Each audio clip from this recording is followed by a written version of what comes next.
Hello everyone, and welcome back to our course on Python for data science. In this lecture we will continue to discuss about Pandas DataFrames.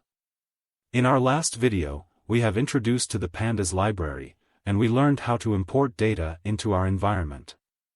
We also discovered how to create a copy of our original data, access its attributes, and perform indexing and selection. Now, in this lecture, we are going to explore the different data types of variables in a data frame.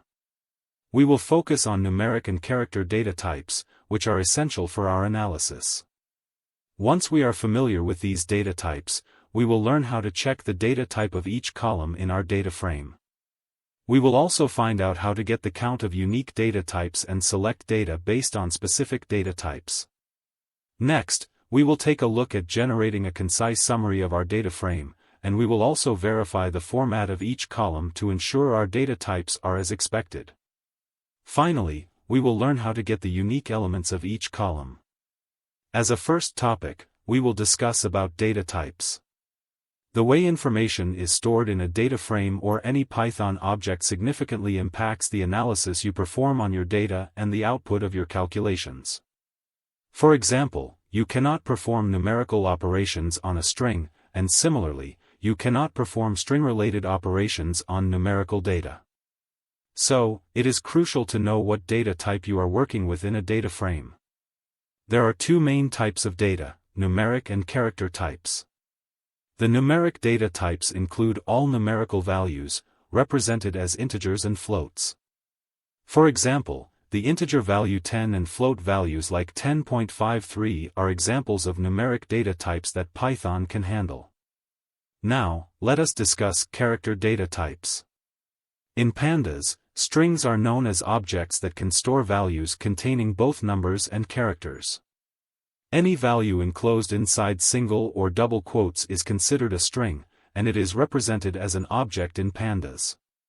For example, if you have a string enclosed inside single or double quotes, like category 1, it becomes a string value or an object. Even if it contains both strings and numbers, as long as it's enclosed within single or double quotes, it will be considered a string in Python. We will explore what string values and numerical values represent in more detail. First, let's focus on numeric data types when working with the Pandas library using Python. It is important to note that Pandas and Python don't always use the same names for data types. They have different names for different data types. Here's an example to illustrate how data types are named in Python and how they are named in the Pandas library, along with their descriptions. In base Python, integers are represented as int, while in the Pandas library, they are represented as int64. The int64 data type corresponds to all numeric characters without decimal points. Next, we have floating point numbers, represented as float in Python and float64 in Pandas.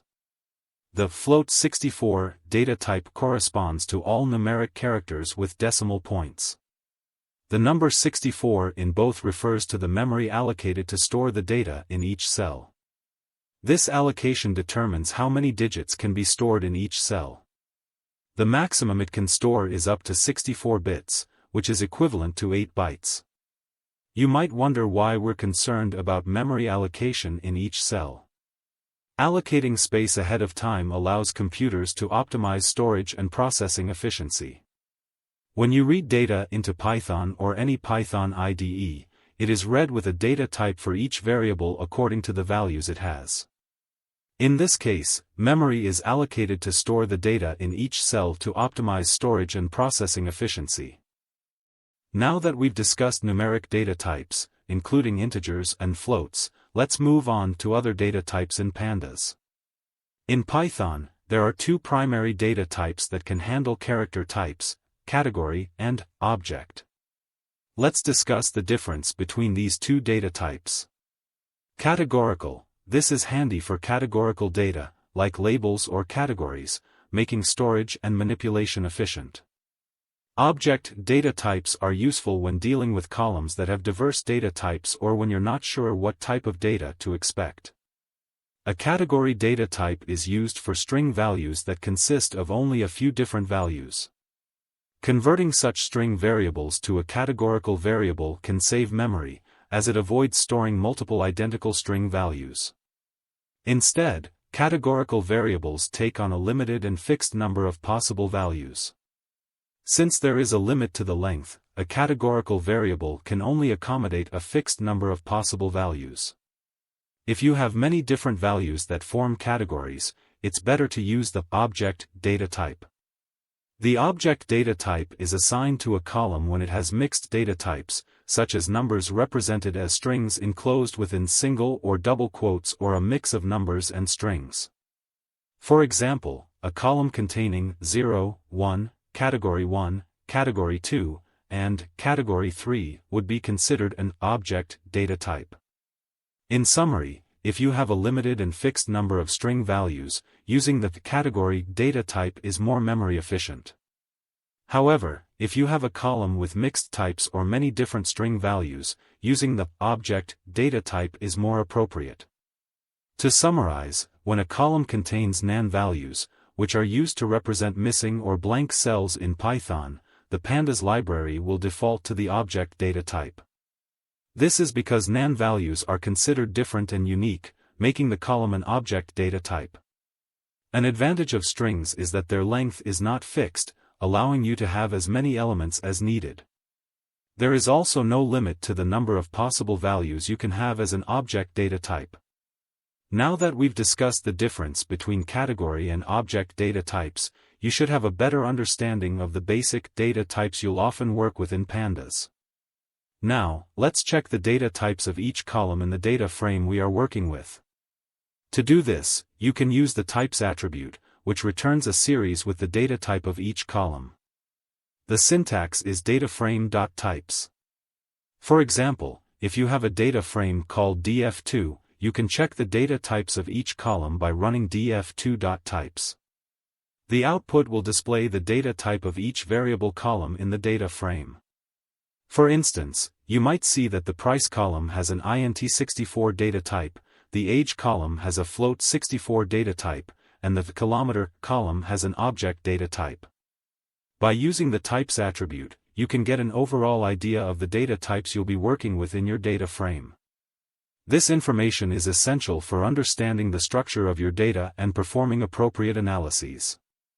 You can also get the count of unique data types available in your data frame using the getTypesCounts function.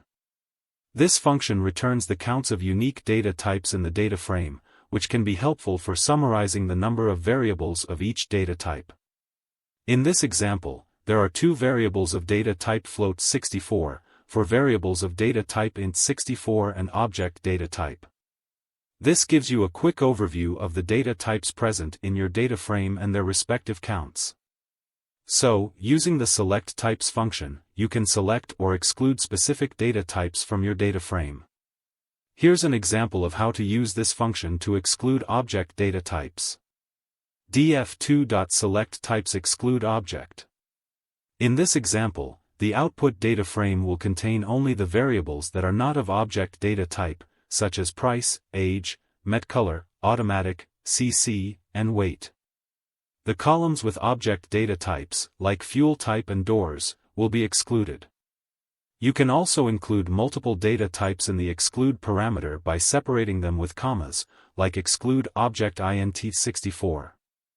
This will exclude all columns with object and int64 data types.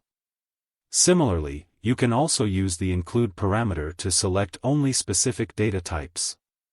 For example, df2.selectTypes include object will return a data frame containing only the columns with object data types.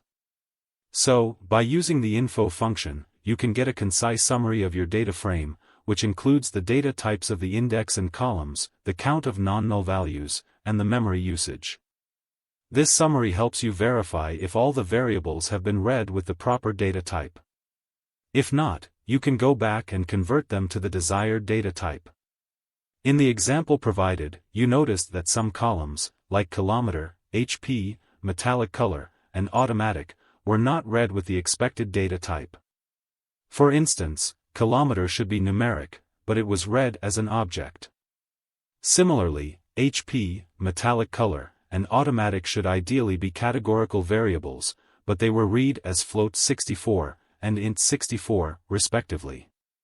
To address these issues, you can convert the data types of these columns using appropriate pandas functions, like astype, to _numeric, or to PD categorical. This will ensure that your data frame has the correct data types for further analysis. Based on the analysis, there are some inconsistencies in the data types of certain columns. To address these issues, you can follow steps like: convert the kilometer and HP columns to integer data types by removing the special characters. Replace the special characters like with a suitable value, such as nan or a specific number, depending on the context. Convert the metallic color and automatic column to a categorical data type. Address the inconsistencies in the door column. Like there are string values, 5, 4, 3, mixed with integer values, 2, 3, 4, 5, in the door column. You can standardize these values by converting the string values to integers using the astype function and then replace the incorrect string values with their corresponding integer values. By following these steps, you can ensure that the data types of the columns in your data frame are consistent and accurate, making it easier to perform further analysis and operations on the data. In the next lecture, we will focus on resolving the problems encountered in this lecture, such as converting data types and handling inconsistencies in the data.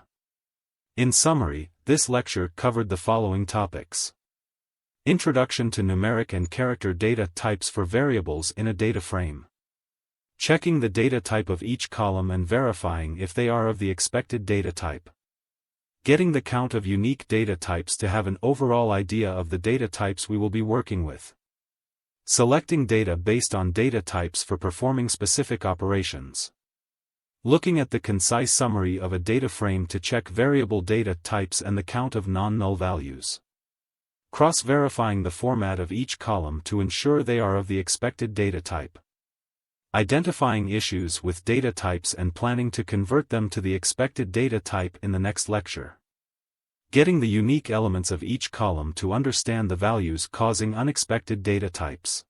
We hope that you have found this course informative. Please hit the like button and subscribe to our channel for more informative Python for data science content. Your support means a lot and motivates us to create more educational resources for you. In our next video, we will continue our discussion on Pandas DataFrame. We will see in detail about how to handle inconsistent data. Stay tuned for the next lecture, where we'll continue our journey through Python's data science course. Thank you for watching and see you again.